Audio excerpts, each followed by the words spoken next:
Welcome to Libertarian Counterpoint. I am your host, James Just, and with me today is friend of the show, John Cameron, and from the Knuckleheads of Liberty, Leon Brathwaite. Gentlemen, there's a question in, oddly enough, Wired article, is why is the U.S. primed for radicalization? Now, I have a laundry list of explanations on why the U.S. is primed for radicalization, but John, why don't we start with you? Well, the reason I suggested this as a topic is because it was in Wired. So, of course, I don't know if you've noticed the liberal mainstream press is all over supposed conservative libertarian radicalization. And they're talking about lots of right-wing groups arming themselves, getting ready to do really bad things. Yes.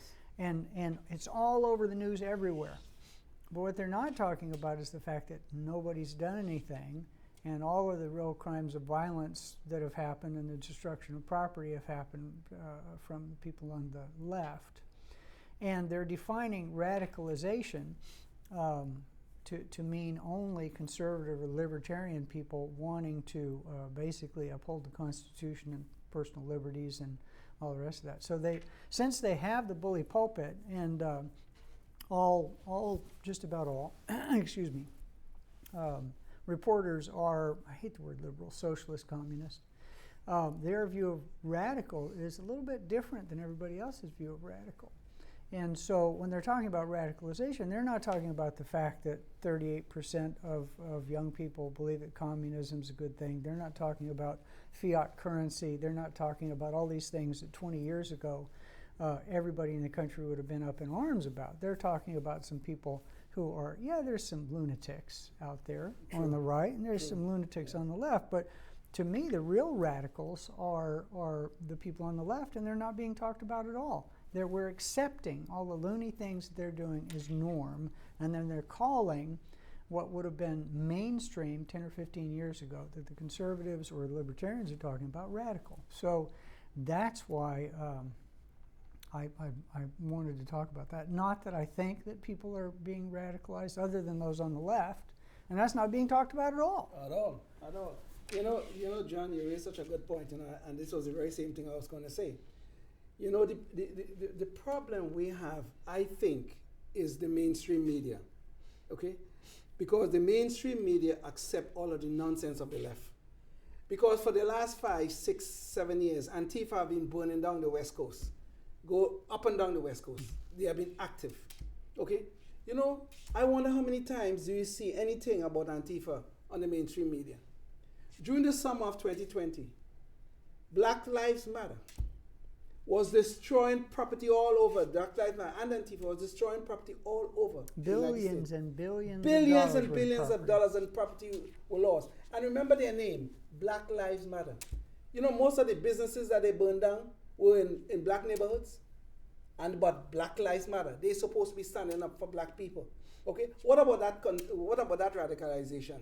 Where people were killed. I'm not talking about the protests, okay? Protest is protected by our First Amendment.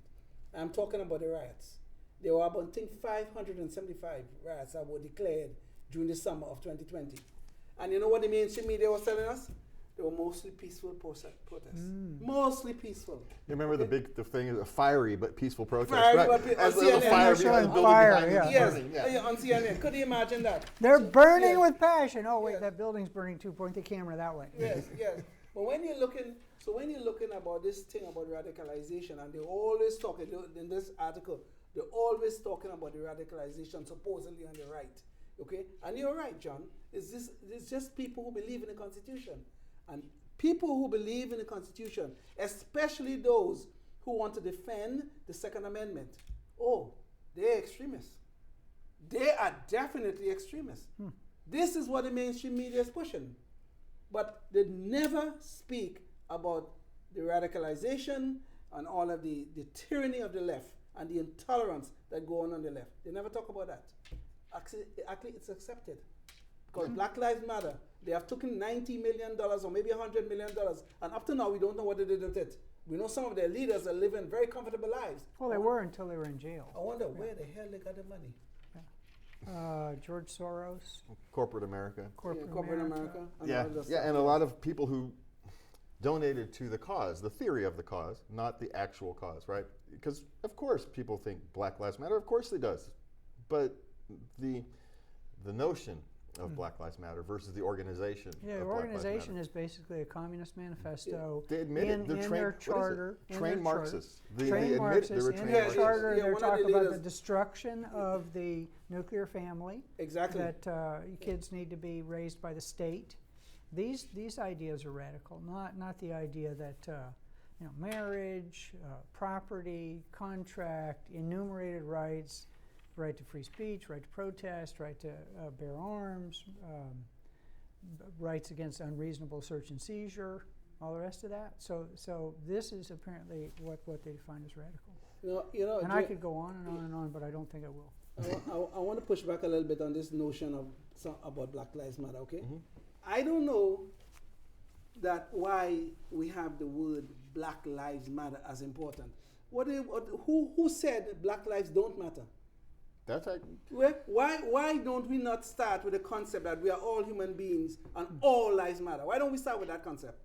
Okay, if there are some problems in our society, and there are some, I'm not disputing that, we could take care of that. We can deal with it. But don't come up with this thing to me, Black Lives Matter, like if Black Lives matter more than anybody else. They don't. Okay? We are all equal human beings, and we could work towards that more perfect union as stated in our Constitution. But don't tell me Black Lives Matter, no. Not more than anybody else. because sadly, Leon, we live in a time where, sloganeering is substituted for politicking. It's where you have a good slogan, a catchy slogan, and that now somehow becomes politics, Drink Coke. rather than Sorry.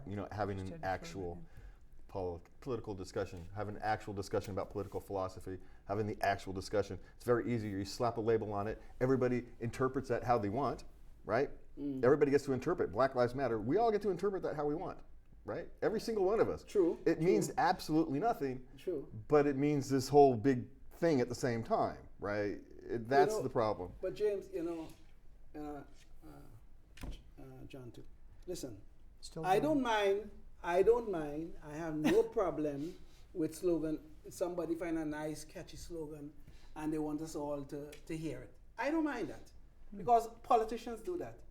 What I do mind is when people's lives are being ruined because of that slogan. And this is exactly what happened with Black Lives Matter. Okay, I will give you a very good example. I'm sure you guys know who Grant Napier is, right? Okay, he used to be with the Sacramento Kings. Okay. He was in a conversation with somebody, I don't remember, one of the basketball players or some kind of stuff and things like that. And the person he was in the conversation with said, Black Lives Matter. And Grant Napier replied, all lives matter. And you know what happened to Grant Napier? He got fired. He got fired. Because he said all lives matter, which is absolutely correct. What did Martin Luther King say in his famous speech? That he looks to a day in the future where the color of a man's skin or someone's race or religion or anything external does not matter. Yes. What matters is the quality of the individual. I'm paraphrasing. Yes, yes. And that's a wonderful thought, and a thought I'll go behind. I'll support that thought. Absolutely. I'll work for that Absolutely. thought. And now, what politicians are doing is treating everyone based upon their color of their skin Yes. and their Yes. religion or their belief, and putting them in pigeonholes because of that, as if all black people are the same, all white people are the same, all Asian people are the same. Right. And this is the antithesis of what Dr. Martin Luther King wanted for this country. Absolutely, and I so love that quote. Actually, the quote was that I look forward to the day when my 4 little children will grow up in a nation where they are judged not by the color of the skin but by the content of their character. And Lord Thank have you mercy. very much for remembering that. Yes, Yeah. Lord have mercy. What a beautiful way to say what matters. It's the individual character that matters. It's not the color of the skin. And back to the original question, why is the U.S. primed for radicalization? Because we have divided ourselves by things that don't actually matter. Exactly. Who you like to have sex with, the color of your skin, these things are not important in the grand scheme of the world, right? That's the whole point. Yes. And based And upon so, but we're judging people based upon these superficial characteristics, the things that are least important about you, Right. to me, Exactly. right? Yes. None of these things matter to you, to me, but yet those are the things that society now wants us to judge people by. And it's part part of the reason why we are primed for radicalization, if we indeed are, which I am skeptical of, that we are no more primed now than we've ever been. Yeah, well, and I don't even feel that we are supposedly primed for radicalization, but I do believe that the media, the mainstream media, is making an issue out of it to make us believe that we are primed for radicalization.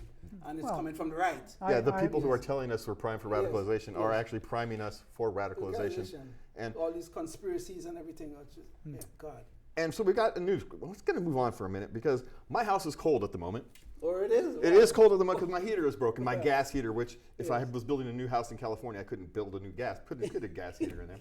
That's a whole different discussion. Yes. But in the UK, when they need energy, the renewable energy isn't available because the wind doesn't blow, or in the wintertime, right? The sun isn't out as much, and there's clouds, and so the solar panels don't work as well. And we found out recently that these new Ford trucks. Well, if you're driving it in freezing cold weather, don't turn on the heat. Otherwise, no. Otherwise, your battery won't last as long. Yeah, that's right. I'm shocked by that. So, this concept of renewable energy, or that these battery powers is actually, what is it? So if the state of California, everybody in the state of California went to driving electric cars, electric trucks, electric bikes tomorrow, they would be told not to drive because we don't have enough energy in the grid to charge your batteries, because we're relying on renewable energy. And when the wind doesn't blow, it's not there. When the sun doesn't show, it's not there. And it's not so bad in California unless you live in Tahoe or in James's house, because his heater doesn't work. But in the UK, right now, the high in London today was 36 degrees Fahrenheit. The low is in the 20s, and they have a cold snap, as they're wont to do during the low ice age that we're entering. Talk to a real meteorologist, they'll tell you this thing about the Maunder minimum coming up, folks. Be ready to be chilly for 50 years. So here, we just put on a sweater. That's what my English mother-in-law would say, put on a jumper. Only she sounds way cooler than that. And so, jumper is sweater for you folks that have never watched TV. And so it's much less of an issue here. But there, because they won't allow any fracking. I mean, the UK is sitting on as much fracking natural gas that they need for the next 500 years, but they won't let them drill it. They won't let them take natural gas out of the North Sea. Yes. Even though natural gas produces like 1/8 the green emissions that regular petroleum does, and way less than coal. They're having to turn back on all of these ancient coal power plants to put enough energy into their grid to keep it warm.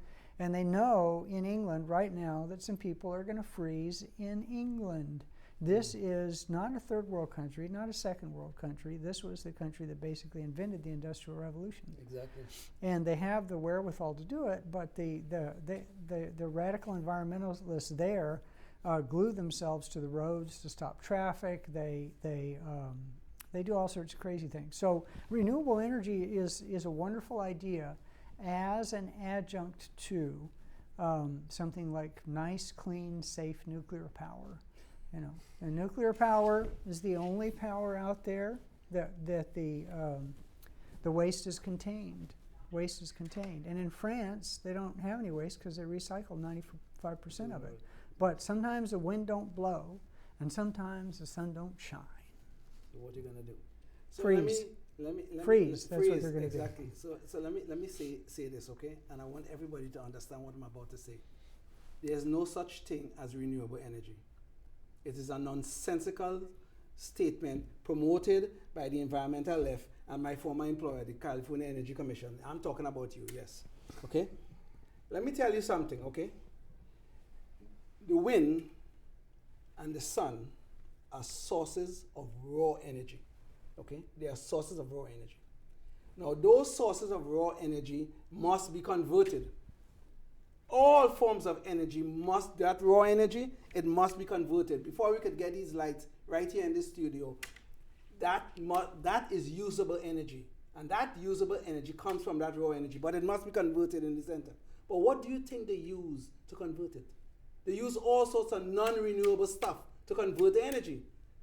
So if the raw energy is, let's say, renewable or is infinite, but you have to use something that is non-renewable to convert it, then the output cannot be renewable. This is just a scam. It's a conspiracy made by these people, the environmental left, to make us believe that, oh, we're going to have this nice, clean, wonderful energy. We're going to have all this stuff and this clean, and it's going to last forever. No, it's not going to last forever because it's not renewable. There's no such thing as renewable energy. It's all made up nonsense. Okay, that's my radical Tell us statement. how you really feel. So let's just take Leon's wonderful idea and take it a little step further. So car companies have done studies about how long it takes a so-called green vehicle to be green enough to overhaul the effects of the production of the batteries and the steel and all the rest of that. And what do you think is burned to produce all that coal? Somewhere probably in China. Right. And then they don't take into account the cost in the future of dealing with the batteries. Batteries are horrible things to get rid of. Do you folks remember a ship that recently went down, still burning because they couldn't put the fire out because of all the lithium batteries and a whole bunch of Lexuses? Is that what you say? Is that the plural of Lexus? Lexi? I don't know. I have no idea what's Anyway, the plural of so Lexus. if you really want to show the true cost of all of these things on every single car that's sold, put the point where it would be the same as a diesel Rabbit, and you'll find that you would have to drive most of these cars 100,000 miles. And these lefties aren't going to drive 100,000 miles. They're going to wait until they need the next tax write-off and sell the old one and buy a new one. And so really it's a zero-sum game. And then you talk about these wind farms with these huge, huge towers and these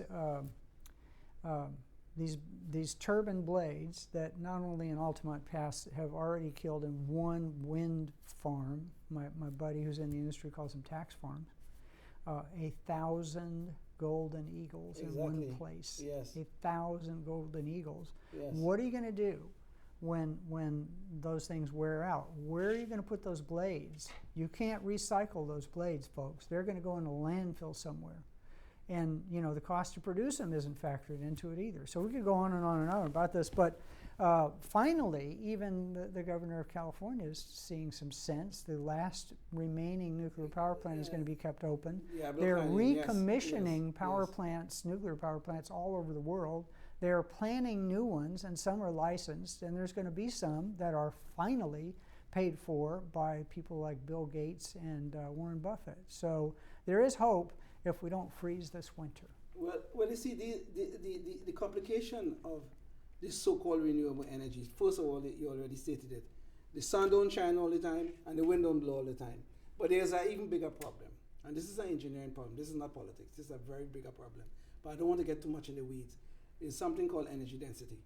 The energy produced by wind and solar is not as dense, is not even close as dense as that can be produced from natural gas. So if you think that wind and solar is eventually going to replace natural gas, think about you see all those wind farms that you see on the way to the Bay Area? Mm-hmm. Think about that, about 1,000 times more or 10,000 times more of those things, using up all this bunch of land space to try to replace natural gas. It is not even close. It's not even close. And that energy density business is a very, very serious engineering problem that they could never solve.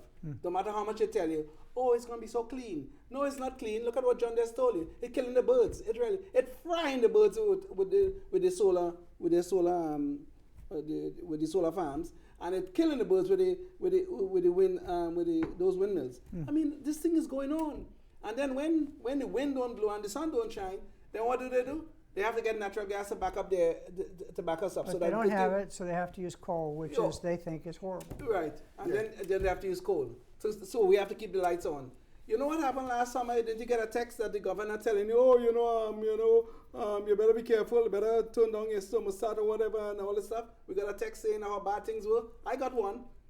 You know, that is because of when you introduce these things that are not dispatchable. Okay, natural gas is dispatchable in the sense that you could turn it on and off when you want it. You can't do that with wind and solar, okay? You can't. When you have these things attached to the grid, these non-dispatchable things attached to the grid, it makes the grid unstable. And that is exactly what happened last summer. Now, the governor is not going to tell you that. Or these they're not going to tell you that. It's making the more of those things you put onto the grid. I'm talking about engineering problem here. This is not politics. Okay? The more of that you put onto the grid, the more unstable the grid becomes. And we're going to have problems like these more to come. Well, here's the thing. Every action has an equal and opposite reaction, and these environmentalists seem to pretend that their green technology doesn't have a reaction. But let me put 30 years ago, 20 years ago even, they were telling us clean natural gas, right? And now they're telling us natural gas is dirty. Well, in 20 years, they're going to be telling us these batteries are dirty. I'm guaranteeing you. You say it here first. In 20 years, these batteries will be guaranteed to be dirty. It'll be sooner than that. It'll be sooner than that. Yeah. It'll be the dirtiest thing, and you'll be evil for having bought them. About the only technology they're pushing that actually makes sense is hydrogen fuel cell technology, which is great. And the way that will work, and it is indeed clean, is if you have a whole bunch of nuclear power plants around in stationary locations. And now you know the technology. You have a real degree, unlike most people who want their degrees forgiven. Forgiven, if you look in a dictionary, it now means theft, folks. So that is a possibility. And that is something that you can scale and go out. But basically, battery-powered cars, trucks, and all the rest of this is a dead-end interim solution only if you have a stable grid with excess capacity to make up for the time when the so-called renewable energy doesn't work. And then let's just throw another monkey wrench in the fire, folks. I'm going to throw a monkey wrench in this fire because we have got 5 minutes left. And we've already killed the show in 2 subjects. So we brought it to life. We've got a couple days before Christmas, and I wanted to cover something positive before we get to Christmas. So we're going to skip down to Nelson Aguilar. It'll have been 3 weeks ago now by the time you guys see the show. Nelson Aguilar, on a Monday Night Football game, noticed that one of his teammates had fallen strangely and was not quite himself. He had suffered a concussion. And the referees didn't spot it, and the spotters didn't spot it. And he took the time, here in the middle of a football game, took a knee, made all kinds of gestures to get the attention of the referee, stopped play so he could get his teammate off the field and get properly taken care of.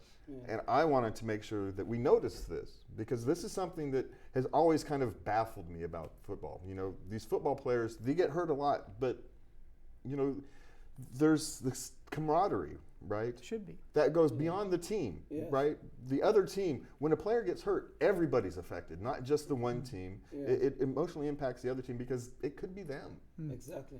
And so, more players, high school, college, football, when they see somebody else, they need to be able to have the courage to step over to a ref.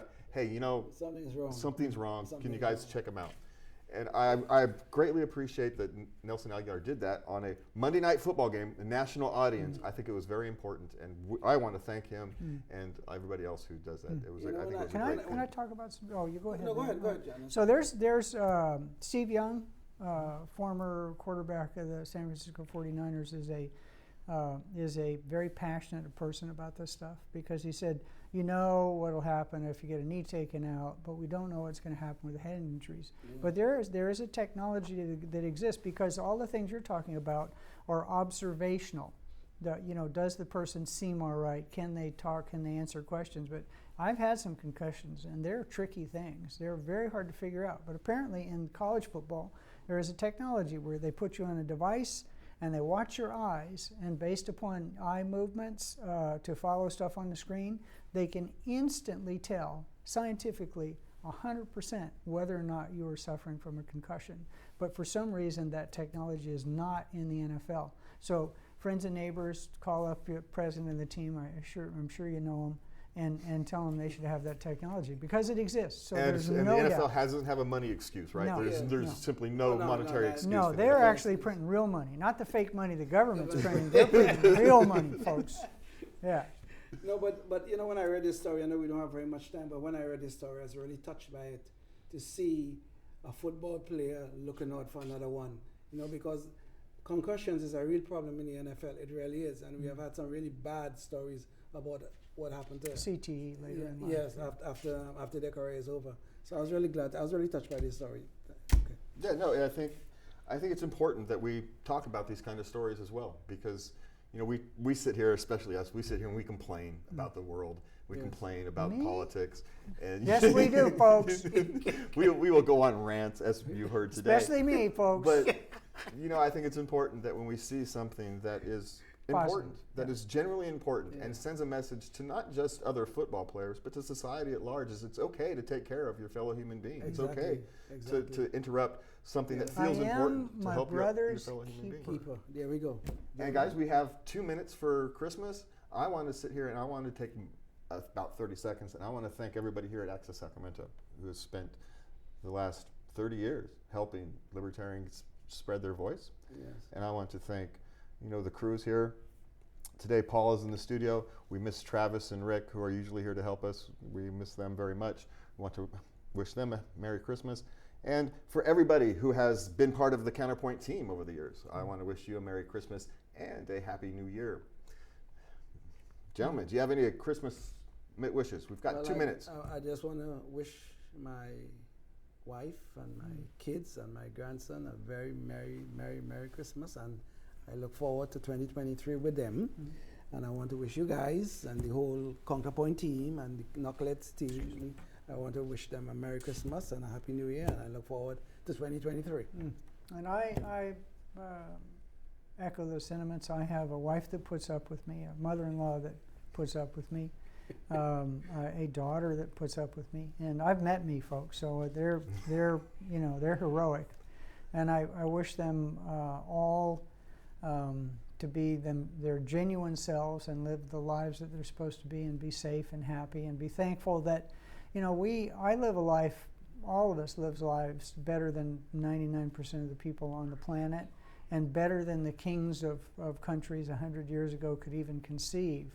Yet, Earth could be heaven on earth if we'd get these crazy freaking politicians out of the way. It really could be. So let's wish for them to get out of the way. How about that?